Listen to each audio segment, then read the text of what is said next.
I'm going to read Why Are Pop Songs Getting Sadder Than They Used to Be by Alberto, Acerbi, and Charlotte Brand.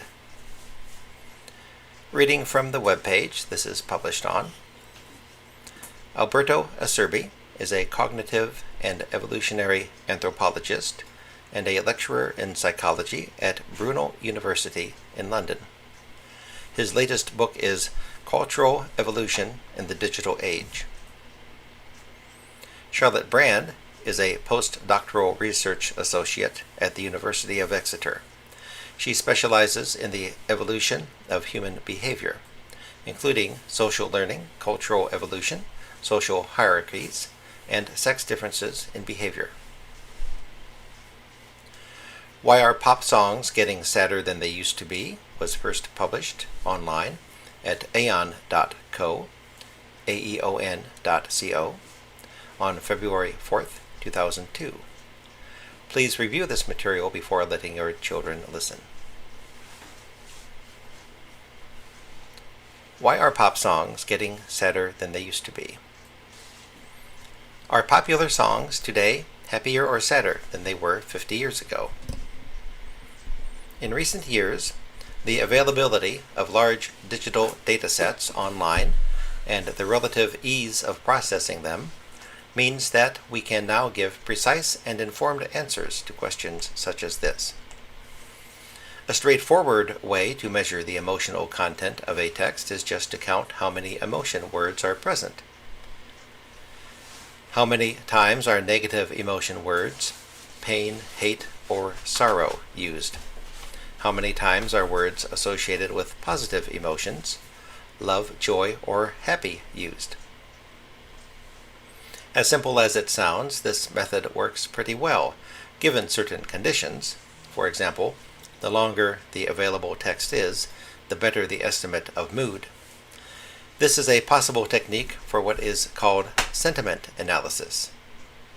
Sentiment analysis is often applied to social media posts or contemporary political messages, but it can also be applied to longer timescales, such as decades of newspaper articles or centuries of literary works. The same technique can be applied to song lyrics. For our analysis, we used two different datasets. One contained the songs included in the year-end Billboard Hot 100 charts. These are songs that reached wide success, at least in the United States, from the Rolling Stones' I Can't Get No Satisfaction in 1965, the first year we considered, to Mark Ronson's Uptown Funk in 2015, the last year we considered. The second dataset was based on the lyrics voluntarily provided to the website Music's Match, MUSIXMATCH. With this dataset, we were able to analyze the lyrics of more than 150,000 English language songs. These include worldwide examples and therefore provide a wider, more diverse sample. Here we found the same trends that we found in the Billboard dataset, so we can be confident that they can be generalized beyond top hits. English language popular songs have become more negative. The use of words related to negative emotions has increased by more than 1/3. Let's take the example of the Billboard dataset. If we assume an average of 300 words per song, every year there are 30,000 words in the lyrics of top 100 hits. In 1965, around 450 of these words were associated with negative emotions, whereas in 2015 their number was above 700. Meanwhile, words associated with positive emotions decreased in the same time period. There were more than 1,750 positive emotion words in the songs of 1965, only around 1,150 in 2015. Notice that in absolute number there are always more words associated with positive emotions than there are words associated with negative emotions. This is a universal feature of the human language, also known as the Pollyanna principle, from the flawlessly optimistic protagonist of the eponymous novel. and we would hardly expect this to reverse. What does matter, though, is the direction of the trends. Now, at this point in the article, there are several graphs shown, and you can see these online at the link in the description for this video. The effect can be seen even when we look at single words. The usage of love, for example, practically halved in 50 years, going from around 400 to 200 instances.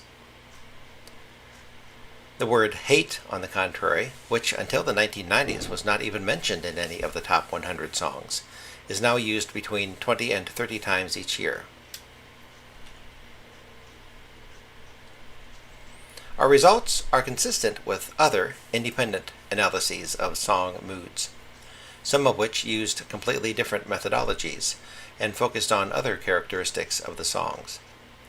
For example, researchers analyzed a dataset of 500,000 songs released in the UK between 1985 and 2015 and found a similar decrease in what they define happiness and brightness, coupled with a slight increase in sadness. These labels resulted from algorithms analyzing low-level acoustic features, such as the tempo or the tonality. The tempo and the tonality of the top 100 Billboard songs was also examined. Billboard hits have become slower, and minor tonalities have become more frequent. Minor tonalities are perceived as gloomier with respect to major tonalities. You can try this for yourself by listening to any of the YouTube examples of songs that have been digitally shifted from major to minor or vice versa, and see how it feels. An unsettlingly happy major shifted version of REM's Losing My Religion from 1991 surfaces periodically on social media. What is going on here? Discovering and describing trends is important and satisfying, but we also need to try to understand and explain them. In other words, big data needs big theory. One such big theory is cultural evolution. As the name implies, the theory stipulates that culture evolves over time, partly following the same principles of Darwinian natural selection. Namely, if there is variation, selection and reproduction, then we can expect more successful cultural traits to fixate in the population and others to go extinct. By culture, we mean any trait that is socially transmitted, as opposed to genetically transmitted. Examples include the language that we speak, depending on where we are born, the recipes we use when cooking, and, in fact, the music we enjoy. These traits are transmitted socially, in that one individual learns them from observing and imitating other individuals. In contrast, hair color and eye color are genetically transmitted from parent to offspring. The fact that many behaviors are socially learnt is not too surprising. However, for social learning to be adaptive, that is, for it to increase the likelihood of the individual surviving to reproduce, learning has to be selective. It is better to learn from an adult who knows how to cook well than from siblings who are themselves still learning to cook. Preferentially copying the behavior of successful individuals is called success-biased transmission in cultural evolution lingo. Similarly, there are many other learning biases that might come into play, such as conformity bias, prestige bias, or content bias. Learning biases have been used to understand a multitude of cultural traits in both human and non-human animal populations over the years, and are proving a fruitful avenue for understanding complex cultural patterns.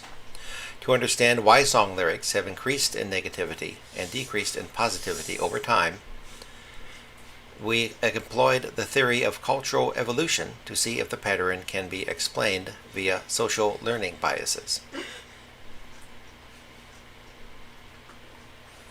We checked for success bias by testing whether songs had more negative lyrics if the top 10 songs of the previous few years had negative lyrics. In other words, were songwriters predominantly influenced by the content of previously successful songs? Similarly, prestige bias was tested for by checking if the songs of prestigious artists of the previous few years also had more negative lyrics.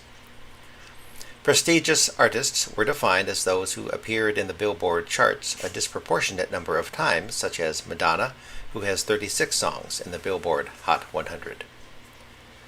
Content bias was checked for by looking at whether songs with more negative lyrics also happened to do better in the charts. If this was the case, it would suggest that there was something about the content of negative lyrics that made the songs more appealing and thus more popular.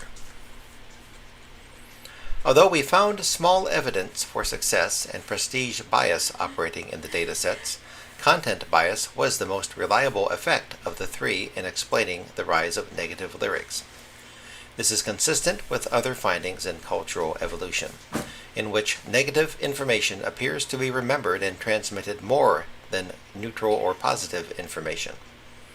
However, we also found that including unbiased transmission in our analytical models greatly reduced the appearance of success and prestige effects, and seemed to hold the most weight in explaining the patterns.